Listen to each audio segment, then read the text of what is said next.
Hey, Jack. Hey, Trevor, how are you? I'm doing great. Welcome back to another episode of Hey, Jack, Leadership Reflections with Jack Nehlig. Jack, today I have an interesting topic I'm just generally curious about, and this is around leadership, but more specifically, we're seeing a lot of change happen, a lot of change in companies, the vision, the missions, the overall foundation of companies. And we're seeing a lot of posts pop up on LinkedIn regarding this as well and so forth. And so I wanted to get your thoughts here of, I kind of think that a true test of leadership is actually leading people through change. And then more Mhm. importantly, that resilience there of, how do you build those teams of, those resilient teams that can navigate this, the murky waters and then the drastic shifts that we have to make as leaders sometimes. So any insights that you could give us on this would be appreciated because I know that you've got a lot of thoughts on this. Yeah. So I guess the true test of a leadership system or a company's leadership team is leading people when they have to lead people through change, number one. And number two, if bad things happen, how they recover from it, right? Yeah. How they come out the backside. And that's a measurement of how resilient they are and or the leadership team is, right? So the first maybe funny thought process is leading, the concept of just leading people through change is funny because leadership is almost always about change. Yeah. Management is about day-to-day operations and execution. I'm glad that you made that point because that's the Right. leadership versus management. Right. It's always So out when there. the So I'm glad you question made it. is asked, how do you lead people through change? The funny answer is you're always leading people through Yeah. change if you're leading. If you're managing, you're not. But if you're leading, that's what you do. This is what you signed up for, is to lead people through change. So that's number one. Um, so this is a topic that simply goes back to a lot of the fundamentals of a leadership team. Um, and we talked about this long ago on another episode. And I think it was when we were talking about excellence and we were talking about process discipline. And the organizations that can go through change well usually have very strong process discipline and process improvement systems, and they're always making themselves stronger at the core so that when it's time to change, the team has a really good grip on the processes of the company and they can easily see what needs to change.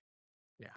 You get in trouble on change when you don't really understand all the things that are going on in your company. You're just doing work every day and not realizing what impacts something else. And and the best example is when you hear SAP conversions, big ERP Oh. conversions that don't go well. And Yeah. then the funny thing is you don't hear about the companies where they did go well. Because those Yeah. companies that did go well, they just do it. And there's no bad Yeah. news to report, so there's no news, right? Well, I would argue when you hear the bad news stories, then those companies probably didn't have a good a process backbone and Yeah. process improvement well deployed in their company. And that was why they didn't do well in change. So number one is you have to have deep process knowledge and deep process discipline.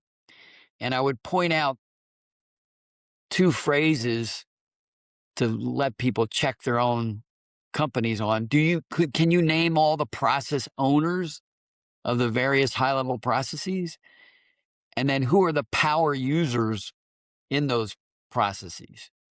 And if you know those two things, you probably have good discipline going on.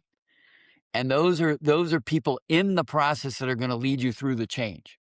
The upper level management's not going to lead you through the change. They're not going to do it. It's going to Yeah. be these people that are deeply embedded in the process, that know the process inside and out, have well documented, are always leading process improvement activities, and these power users that really know the systems If you can name them for yourself in every aspect of the company, then you probably have a good process backbone going on.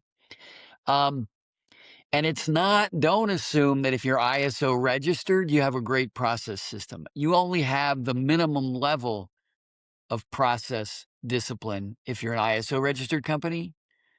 That's a fallacy. Everybody thinks if you're ISO registered, you're the best. You're not. ISO just says, do you have good process documentation? Do you have good process follow up? It doesn't say the results are really good, and it doesn't say how much of it, you can go well beyond their minimum standards. So it is a good discipline to kind of at least put a bottom level on it. But you want to rise above that. You want to be leading in the process world if you want to really tackle change. And the other one I would say is the other companies that do well through change are companies that embrace training and team development really well and have very diverse teams, people Yeah. well versed from many different aspects of the company. When you build a team, you have a project team, or do you have a lot of diversity on the team? So you have great collaborative mindset. You're hearing lots of people's opinions.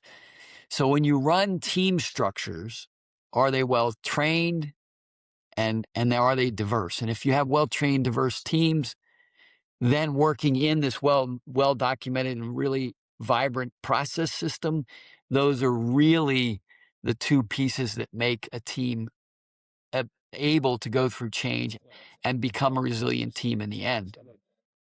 And then the last little example there would be, the last 5 or 10 years, the concept of having a deputy for everybody, right, came about. So what do we mean by that? So you're the VP of this, who's your deputy? What does it mean? If you're not around for 3 weeks, who steps in your stead for a temporary assignment, if you will, take on double duty, but they are trained in your level of authority. They are trained in your processes. They know what you have to go through so that it's seamless, right? Yeah. Well, you can take that deputy concept all the way down through every management position in the company. And you should have an org chart with a box next to every name with who's the deputy. And then not just go over and tell them they're the deputy, but train them on what they have to do when they are the deputy. Yeah. So once again, this goes to resilience. So can you imagine somebody quits tomorrow in one of those boxes? You would be able to survive it for 3 to 4 months until you found the next person or you change the org chart, right? So I'd say if that's the third one, is embracing a deputy concept, gives you a little bit of a backup, a redundancy plan, if you will. And that's the story. Just those 3 steps: have deep process knowledge and an active process improvement system, have well-trained, diverse teams, and embracing this deputy concept. If you put those 3 things together, I think it's a pretty powerful, resilient structure that should always successfully lead you through change.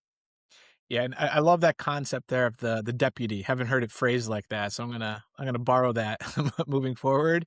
And that personally, from personal experience, I've experienced that numerous times throughout my career where I had to step in for somebody because they were out on maternity leave or extended period of time, and I was very well equipped and prepared because of the processes and the systems and those things documented. Yep. uh, One thing I would like to get your thoughts on here, Jack, real quick. I mean, I think you nailed the everything that you had mentioned there. I can see how that all guides us through the change. Where would you say communication with everybody lays on top? Would you say it lays on top of that? Because we got a lot of good infrastructure here, and I Mhm. I look back that in my time working together with you being the leader, I thought that was what you were really, excelled at, was that communication. Because Yeah. every time we were kind of navigating some change, we as the company always knew what was happening. There was a very unexpected Uh, layer of transparency there that became a very beneficial value add and kind of eased a lot of those natural fears people have when they think anything is changing, whether it's yeah. super small or massive. So where do you think communication lays in this Yeah. process? Or It's a great question and maybe a great call out that I should have reinforced that in this. But if you go back to those basics, I said the good basics of running the company, communication is a key in leadership. So you need to do that well in the first place. But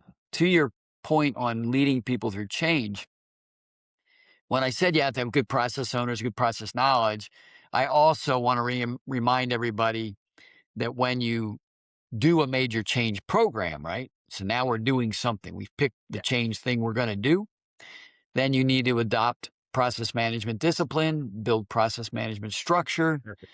Yeah. and run it like a project, right? This is project management, process management structure. And one of the key fundamentals in any change project that you will do is you will define all the communication mechanisms you're going to embrace to keep everybody informed of the change.